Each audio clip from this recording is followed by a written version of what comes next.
አንድ አምላክ በሆነ በአብ በወልድ በመንፈስ ቅዱስ ስም ጥር 30 በዝች ቀን የከበሩ ደናግል ጴስጤስ፣ አላጴስ፣ አጋጴስ በሰማዕትነት ሞቱ። የተባረከች እናታቸው ሶፊያም ከአንጾኪያ ከከበሩ ወገኖች ውስጥ ናት። እነዚህንም ሦስት ልጆች በወለደቻቸው ጊዜ በሊት ስሞች ጠራቻቸው። ትርጓሜያቸውም ሃይማኖት፣ ተስፋ፣ ፍቅር ነው። የእርሷ ስም ትርጓሜው ጥበብ ማለት ነው። ጥቂት ባደጉም ጊዜ ወደ ሮሜ ከተማ ወስዳ በጎ አምልኮን፣ እግዚአብሔርን መፍራትን፣ የቤተ ክርስቲያንንም ትምህርት አስተማረቻቸው። በከሃዲው የሮሜ ንጉሥ ባርያኖስ ዘንድ ወሬያቸው ተሰማ። ወደ እርሱም ያመጧቸው ዘንድ አዘዘና አመጧቸው። እናታቸውም በማስተማር ትመክራቸውና ታጸናቸው ነበር። እንዲህም ትላቸዋለች፣ ልጆች ተጠበቁ፣ የዚህን የኃላፊውን ዓለም ክብር በማየት ልባችሁ እንዳይደክምና ከዘላለማዊ ክብር እንዳትርቁ ከሙሽራው ከክርስቶስ ጋር ሁናችሁ ወደ ሰማያዊ ሰርግ እንድትገቡ ጠንክሩ። ዕድሜያቸውም የታላቂቱ 12 የሁለተኛይቱ 10 የሦስተኛይቱ 9 ነው። እናታቸውም ወደ ንጉሥ ባቀረበቻቸው ጊዜ ታላቂቱን ጲስጢስን እኔን ስሚ፣ ከቤተ መንግሥቴ ታላላቆች ለአንዱ አጋባሻለሁ፣ ብዙ ስጦታም እሰጥሻለሁ፣ ለአጵሎን ስገጂ አላት። እርሷም እርሱንና የረከሱ አማልክቶቹን ሰደበች። እርሱም ተቆጥቶ በብረት ዘንጎች እንዲደበድቧት ጡቶቿንም እንዲቆርጡ እሳትንም ከብረት ምጣድ በታች በማንደድ ባሩድ፣ ሙጫ፣ ሰሊጥ በውስጡ አድርገው እጅግ አፍልተው ወደዚያ ይጨምሯት ዘንድ አዘዘ። በጨመሯትም ጊዜ እየጸለየች በብረት ምጣዱ ውስጥ ቆመች። ከቶ እሳት አልነካትም። የምጣዱ ግለትም ጸጥ ብሎ እንደ ጠዋት ጊዜ ጤዛ ቀዝቃዛ ሆነ። ከዚያ ያሉ ሰዎችም አድንቀው እግዚአብሔርን አመሰገኑት። ብዙዎችም በክብር ባለቤት እግዚአብሔር ኢየሱስ ክርስቶስ አመኑ። ራሶቻቸውንም ቆረጧቸውና በሰማዕትነት ሞቱ። ከዚህም በኋላ የቅድስት ጲስጢስን ራስ ይቆርጡ ዘንድ አዘዘ። ምስክርነቷንም ፈጽማ የምስክርነት አክሊልን ተቀበለች። እናቷም ሥጋዋን አንስታ ወሰደች። ዳግመኛም ሁለተኛዋን አላጲስን አቀረቧትና ደበደቧት። ጽኑ ግርፋትንም ገረፏት። ከጋለ ብረት ምጣድ ውስጥም ጨመሯት። በዚያንም ጊዜ ቀዝቅዞ እንደ ጠዋት ጤዛ ሆነ። ንጉሡም ከዚያ እንዲያወጧትና ራሷን በሰይፍ እንዲቆርጡ አዘዘ። ምስክርነቷንም አድርሳ በመንግሥተ ሰማያት ሕይወት አክሊልን ተቀበለች። እናቷም ሥጋዋን ወሰደች። ቅድስት ሶፊያም ከስቃይ የተነሳ እንዳትደነግጥ ስለ ልጇ ስለ አጋጲስ ትፈራ ነበር። ታጽናናትና እንድትታገስ ታደርጋት ነበር። በዚያንም ጊዜ ወስደው በመንኮራኩር ውስጥ ጨመሯት። እግዚአብሔርም መልአኩን ልኮ ያንን መንኮራኩር ሰበረው። እርሷም በደህና ወጣች። ዳግመኛም እሳትን አንድደው ከውስጡ እንዲጥሏት አዘዘ። እርሷም ፊቷን በመስቀል ምልክት አማትባ ወደሚነደው እሳት ተወርውራ ገባች። በዚያንም ጊዜ እሳቱ እንደ ጠዋት ውርጭ የቀዘቀዘ ሆነ። ከዚያ ያሉት ሰዎችም ብርሃን የለበሱ ሁለት ሰዎች ከነጫጭ ልብሶች ጋር ሲጋርዷት አይተው እጅግ አደነቁ። ብዙዎችም በክብር ባለቤት ኢየሱስ ክርስቶስ ታመኑ። ራሶቻቸውንም ቆረጧቸው፣ በሰማዕትነትም ሞቱ። ያችን የ9 ዓመት ልጅ የከበረች አጋጲስን ራሷን በሰይፍ ይቆርጡ ዘንድ አዘዘ። ምስክርነቷንም ፈጽማ ሁሉም የማያልፍ የማይጠፋ ሰማያዊ መንግሥትን ወረሱ። የከበረች ሶፊያም የ3 ልጆቿን ሥጋቸውን ወስዳ ገነዘቻቸው። ወደ ከተማው ውጭ አድርሳ በዚያ ቀበረቻቸው። በሦስተኛውም ቀን ወደ መቃብራቸው ሂዳ አለቀሰች። ነፍሷንም ይወስድ ዘንድ ወደ እግዚአብሔር ለመነች። ልመናዋንም ተቀብሎ ነፍስ ወሰደ። ምዕመናን ሰዎችም መጥተው ገንዘው ከልጆቿ ጋር ቀበሯት። በከሃዲው ንጉሥ ላይ ግን እግዚአብሔር ጭንቅ የሆነ ደዌ ላከ። ዓይኖቹም ፈረጡ፣ አጥንቶቹ እስከሚታዩ ሥጋው ሁሉ ተሰነጣጠቀ፣ እጆቹም ተቆራረጡ። ከእርሱም ደምና መግል ፈሰሰ። ትልም ይወድቅ ነበር። ሁለመናው ተበላሽቶ በክፉ ሞት ሞተ። ስለ እነዚያ ደናግል ጌታ ተበቅሎታልና ለእግዚአብሔር ምስጋና ይሁን። እኛንም በጸሎታቸው ይማረን፣ በረከታቸውም ከእኛ ጋር ትኑር ለዘላለሙ አሜን። በዝችም ዕለት የእስክንድርያ አገር ሊቀ ጳጳሳት አባ ሚናስ አረፈ። እርሱ ለአባቶች ሊቃነ ጳጳሳት 47ተኛ ነው። ይህም አባት ብዙ መከራ ደርሶበታል። መልካም ተጋድሎውንም ፈጽሞ መንጋዎቹን በመጠበቅ እግዚአብሔርን አገለገለው። የሹመቱም ዘመን 9 ዓመት ነው። በፍቅር በሰላም አረፈ። ለእግዚአብሔር ምስጋና ይሁን። እኛንም በጸሎቱ ይማረን፣ በረከቱም ከእኛ ጋር ትኑር ለዘላለሙ አሜን። በዝችም ዕለት የከበረች ጤቅላ ከእርሷ ጋር ከሚኖሩ 4 ደናግል ጋር ፎላ በሚባል ኃጥእ ቄስ እጅ በሰማዕትነት ሞተች። ይህም ፎላ የሚባል ቄስ በዓመፅ የሰበሰበው ብዙ ገንዘብ እንዳለው በከሃዲው መኮንን ዘንድ ነገር ሰሩበት። መኮንኑም ገንዘቡን ሁሉ እንዲወርሱ ታዘዘ። ፎላም ወደ መኮንኑ ሄዶ ገንዘቡን እንዲመልስለት ማለደው። መኮንኑም ስለ እነዚህ ደናግል ሰምቶ ወደ እርሱ እንዲያመጧቸው አዘዘ። በመጡም ጊዜ ፎላን መኮንኑ ለፀሐይ ይሰግዱ ዘንድ እሊህን ደናግል ብትሸነግላቸው ገንዘብህን እመልስልሃለሁ አለው። ፎላም ሊሸነግላቸው ጀመረ። ደናግሉም አንተ የሰይጣን ልጅ የክብር ባለቤት ክርስቶስን እንክደው ዘንድ እንዴት ትፈትነናለህ? አንተ ቀድሞ መምህራችን የነበርክ ስትሆን ብለው ዘለፉት። መኮንኑም ቃላቸውን በሰማ ጊዜ በጅራፍ እንዲገርፏቸው አዘዘ። እነርሱ ግን መናገራቸውን አልተውም፣ ስቃይንም አልፈሩም። መኮንኑም ፎላን የበከተ ብትበላ ደምንም ብትጠጣ ገንዘብን እመልስልሃለሁ አለው። ፎላም እንዳለው አደረገ። ዳግመኛም እሊህን ደናግል ብትገድላቸው ገንዘብን እመልስልሃለሁ አለው። በሰማም ጊዜ ልቡናውን አጽንቶ ሊገድላቸው ሄደ። እንደ አስቆሮቱ ይሁዳ ልቡ በገንዘብ ፍቅር ተነድፏልና። ደናግሉም እንዲህ አሉት፣ ከሃዲ ሆይ የመድኃኒታችንን የኢየሱስ ክርስቶስን ሥጋውንና ደሙን በእጅ ተቀብለን አልነበረምን?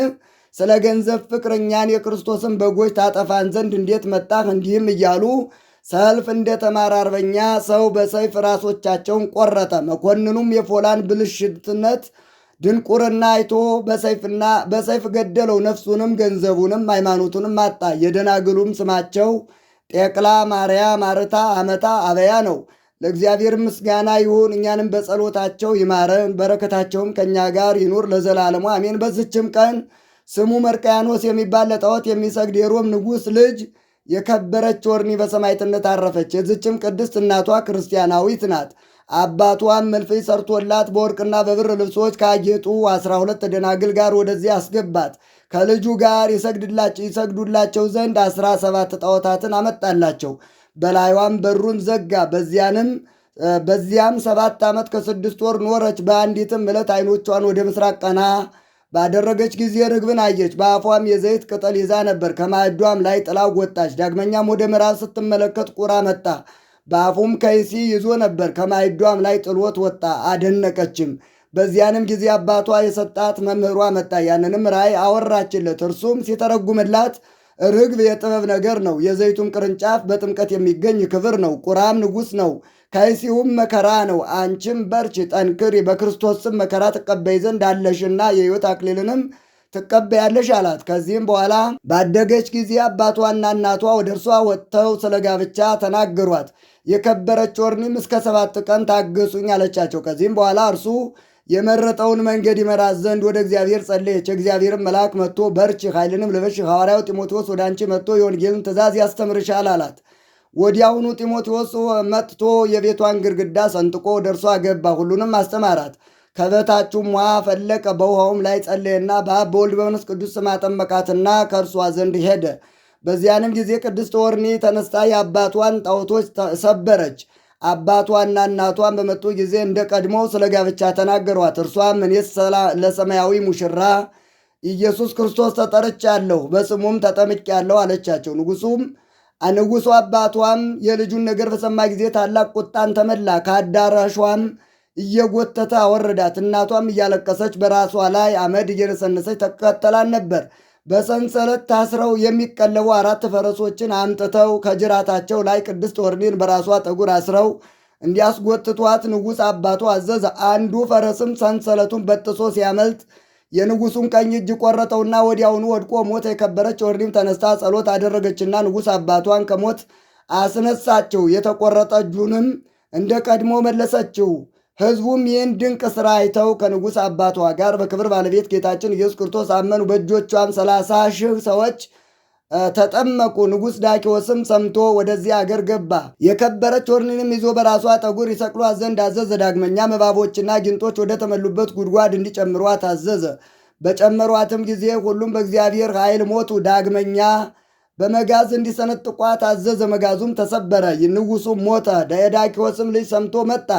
ያችንም አገር ከበባት። ቅድስት ወርኒንም ይዞ የተሳሉ መርፌዎችንም በእጆቿና በእግሮቿ እንዲሰገስጉ በጀርባዋ ላይም የአሸዋ የተመላ ዳውላ አድርገው ከ4 ፈረሶች ላይም አስረው ስጋዋ ተበጣጥሶ እስኪጠፋ ድረስ እንዲያስሮጧቸው አዘዘ። በዚህም አልቻሏትም። ያንንም ከሃዲ የእግዚአብሔር መልአክ በእሳት ጦር ወግቶ ገደለው። የከበረች ወርኒም ሃይማኖትን እያስተማረች በሽተኞችን እየፈወሰች ሙታንን እያስነሳች ተቀመጠች። 4ኛ ንጉሥም መጣ። ቅድስት ወርኒንም ዜናዋን ሰምቶ ወደ እርሱ አስቀረባትና ለማለት ትሰዋ ዘንድ አስገደዳት። እምቢ ባለችውም ጊዜ ከእሳት ውስጥ እንዲጨምሯት አዘዘ። ከእሳትም ውስጥ በደህና ወጥታ የረከሱ አማልክቶቹን ዘለፈች። ንጉሡም ይህን ድንቅ ሥራ አይቶ በክብር ባለቤት ጌታችን ኢየሱስ ክርስቶስ አመነ። 5ኛውም የፋርስ ንጉሥ መጣ።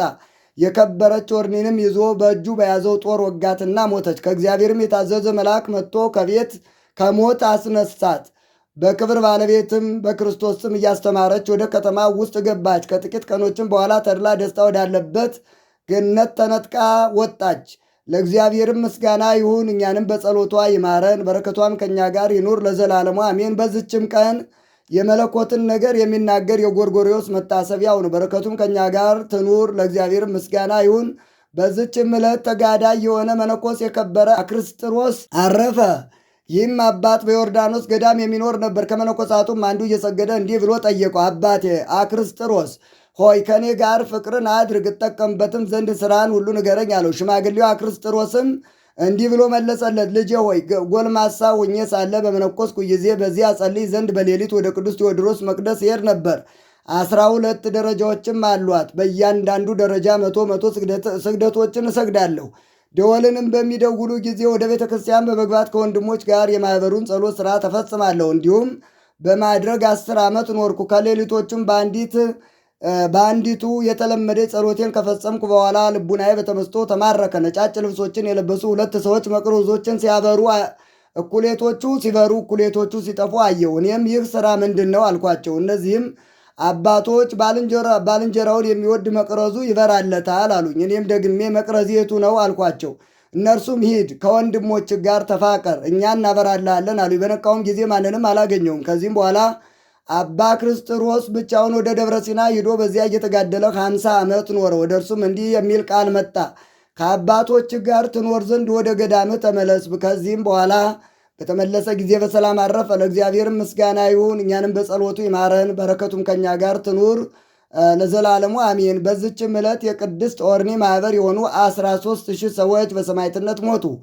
በረከታቸውም ከእኛ ጋር ትኑር። ለእግዚአብሔርም ምስጋና ይሁን ለዘላለሙ አሜን። ሰላም ለደናግል ማርያ ወማርታ ጤቅላ አበያ ወአመታ እንዘ ይታንተ ላህቀ ወይታ አተታ በሰይፈ ቀሲስ መምህሮን ዘተሴሰ የማውታ ተውላጠን ዋዩ ኃላፊ ህቡረ ዘሞታ ሰላም ለሚናት ዘታሬ በድልው ዘተሃሬ በድልው ሊቀ ጳጳሳት ይኩን ሙልቆ አበው እጉስ በምንዳቤ ወበመናሰው ይትን ወለወን ይትን ባሌው በውስጠ ኩሉ ፍና ወማይለ ጋኔን ዘያጉር በበዱ ሰላም ለኦርኒ ሰናተ ዝክር ወስም ዘበትርጓሜው ሰላም እስመ ኮነን ዋላቲ በዘዚያው ህማም በእንታው ስቦ ስርዓተ ስጋ ወደ ሙስተህሊና ይሶጠት ምክራብ ወም ሰላም ለክርስቶስ አመህሊናሁ ተጼዎ እርሱያነ ልብስ ጻዳ ረኪቦ ወደ እምህሉ ዘይቤ ነገረ ምህዳን ለበው በምላልብ ከተፋቀረሃው ከማ ቀንዲልከ ያስተሪ ህትወ ሰላም እብል ለብዙዋን አላፋት ለነጺሮም አምኑ ትንሣኤ ኦርኒ ሞት ወሉ አሃው ዘማቲ ጥምቀት ይሰውሩን በጽድቆሙ የጋይ ክሱ ታፍረተ ባዕል ፍጹመ ከመይሰውር ቤት። በጥር ወር የሚነበብ ምንባብ ደረሰ ተፈጸመ። ለእግዚአብሔርም ምስጋና ይሁን ለዘላለሙ አሜን። ዛቅረብኩ ማይሌት አዘኪሬ አይላፈ ምለተ ጸምዱ ከዘልፈ ለላነብብ ተወከፍ ዘንዴቴ መጽሐፈ እንተረሳይ ከግዚኦ ጸሪቀ መበለቱ ኩፈ እምላቡ በውላን ዘተርፈ ነቢያ ቅዱሳን ዋርያት ሰባካን ሰማዕት ወጻድቃን ደናግል ወደ አዲ ወመነኮሳት የራን ባርኮ ጉባኤ ዛቲ መካን እስከ አረጋዊ ለይቆምኑ ሕፃን ለዘጻፎ በክርታስ ወለዛ ጻፎን ዘይደርስ ለዛ አንበቦ ወለዘተርጎሞ በልሳን አዲስ ወለዘሰማ ቃሎ በእዝነ መንፈስ በጸሎተሙ ማርያም አራቄተ ኩሉም ባይ ስፉር የማረን ኢየሱስ ክርስቶስ ሰላም ለክሙ ጻድቃን ወሰማዕት እላይረፍክሙ በዛቲ ዕለት መዋያን ዓለም አንትሙ በብዙ ትዕግሥት ሰአሉ ቅድመ ፈጣሪ በኩሉ ሰዓት እንበለንሳ ኪያነ እይንሳ ሞት ሰላም ለክሙ ጻድቃነ ዛቲ ዕለት ኩልክሙ እድ አንስት በባስማቲክሙ ቅዱሳነ ሰማይ ወምድር ማይበረ ሥላሴ አንትሙ ትዝክሩነ በጸሎትክሙ በእንተ ማርያም እሙ ተማይጸነ ለክርስቶስ በሥጋው በደሙ እግዚኦ ኩነኔ ከአብ ወለንጉሥ ጽርቀ ከሊል ወልደ ንጉሥ አግር ጸራት አይተገር ያህል አገሪትን ኢትዮጵያ ለመካነነ ደብረ ቤት የለ ዓለም ዓለም አሜን።